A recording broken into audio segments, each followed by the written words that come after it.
একটা ডিভোর্সি মেয়ে খুব সুন্দর করে বলল, তালাক নেওয়ার আগে বাবার বাড়িতে 2-3 মাস থেকে দেখুন স্বামীকে ডিভোর্স দিবেন নাকি তার বাড়িতে থাকবেন। এই ডিভোর্সি মেয়েটা কতটা কষ্ট নিয়ে এই কথাগুলো বলেছে আপনি জানেন? আমি নিজেও ব্যক্তিগতভাবে চাই কোনো মেয়ের ডিভোর্স হওয়ার আগে সে যেন তার বাবার বাড়িতে 3-4 মাস থেকে আসে। কারণ কি জানেন, আপনি বাবা মার বাড়িতে যাওয়ার পরে আপনার ভাই ভাবি দেখবেন আপনার সাথে ভালো ব্যবহার করবে না, খ্যাস খ্যাস করবে। আর বাবা মা তো বৃদ্ধ হয়ে গেছেন, তারা কি করবে বলুন? আপনি কার ভরসাতে স্বামীকে ডিভোর্স দিয়ে আপনার বাবা মার বাড়িতে চলে যাচ্ছেন?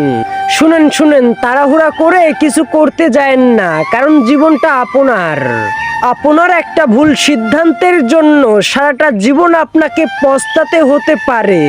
আপনি ডিভোর্স নিয়ে বাবার বাড়িতে গেলে ভাই ভাবি তো দূরের কথা, পাড়া প্রতিবেশীর কথাতেই আপনি টিকতে পারবেন না।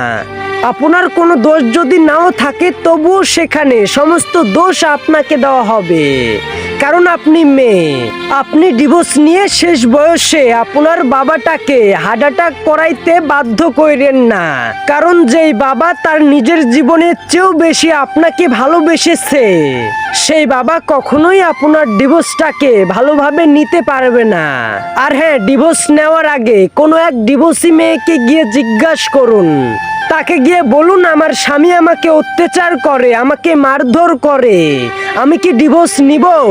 এরপরেও ওই ডিভোর্সি মেয়ে বলবেন না তুমি ডিভোর্স নিও না, কারণ সে ডিভোর্সি মেয়েটা জানে একজন ডিভোর্সি মেয়ে কতটা অবহেলিত, কতটা অপমানিত, কতটা লাঞ্ছিত পরিবারের কাছে, সমাজের কাছে এবং জাতির কাছে।